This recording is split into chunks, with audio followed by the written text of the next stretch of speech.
ಇನ್ನು ಡಿಕೆ ಸುರೇಶ್ ಹೇಳಿಕೆಗೆ ಮಾಜಿ ಸಿಎಂ ಎಚ್ಡಿಕೆ ಕಿಡಿಕಾರಿದ್ದಾರೆ. ನೀವು ಎಷ್ಟು ಮನೆ ಹಾಳು ಮಾಡಿದಿರಿ ಅನ್ನೋದು ಗೊತ್ತಿದೆ. ನಮ್ಮ ಮೇಲೆ ಏನ್ ಬೇಕಾದ್ರೂ ಮಾತಾಡಿ, ಮಂಜುನಾಥ್ ಅವರ ಬಗ್ಗೆ ಮಾತಾಡೋ ಅರ್ಹತೆ ನಿಮಗಿಲ್ಲ. ನಿಮ್ಮ ಗರ್ವ, ಹಣದ ದುರಹಂಕಾರಕ್ಕೆ ಜನ ಉತ್ತರ ಕೊಡ್ತಾರೆ ಅಂತ ಡಿಕೆ ಸುರೇಶ್ ವಿರುದ್ಧ ಮಾಜಿ ಸಿಎಂ ಕುಮಾರಸ್ವಾಮಿ ವಾಗ್ದಾಳಿ ನಡೆಸಿದ್ದಾರೆ. ಡಿಕೆ ಸುರೇಶ್ ಹೇಳಿಕೆಗೆ ಮಾಜಿ ಮುಖ್ಯಮಂತ್ರಿ ಎಚ್ಡಿಕೆ ಕಿಡಿಕಾರಿದ್ದಾರೆ.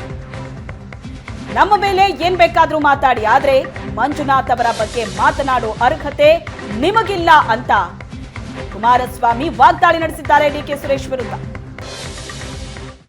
ಜನ ಇವತ್ತು ಕೆಟ್ಟ ರೀತಿಯಲ್ಲಿ ಏನೊಂದು ಹೇಳಿಕೆ ಕೊಟ್ಟಿದ್ದಾನೆ. ಅವನೇನೋ ದೊಡ್ಡ ನಮ್ಮ ರಾಮನಗರ ಜಿಲ್ಲೆ ಅಭಿವೃದ್ಧಿ ಮಾಡಿರ್ತಕ್ಕಂಥವನು, ಅವನ ಹೆಸರು ಹೇಳಲಿಕ್ಕೂ ನನಗೆ ಇವತ್ತು ಬರೋದಿಲ್ಲ.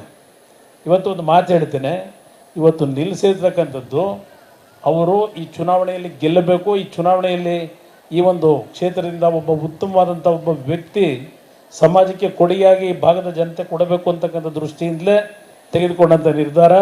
ಚುನಾವಣೆಯಲ್ಲಿ ಎದುರಿಸಲಿಕ್ಕೆ ಸಿದ್ಧ ಇದ್ದೇವೆ. ನಿಮ್ಮ ಮಾತುಗಳು, ನಿಮ್ಮ ಗರ್ವ, ನಿಮ್ಮ ಹಣದ ದುರಹಂಕಾರ ಏನಿದೆ ಅದಕ್ಕೆ ಜನತೆ ಪಾಠ ಕಲಿಸ್ತಾರೆ ಅಂತಕ್ಕಂಥ ನಂಬಿಕೆ ಇದೆ.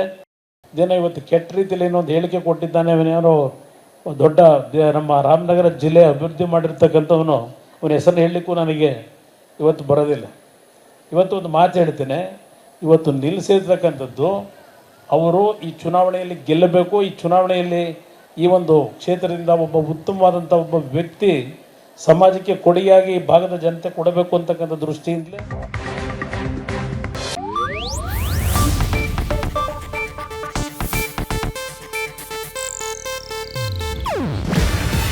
ಇದು ಏಷ್ಯಾನೆಟ್ ನ್ಯೂಸ್ ನೆಟ್ವರ್ಕ್ ಪ್ರಸ್ತುತಿ.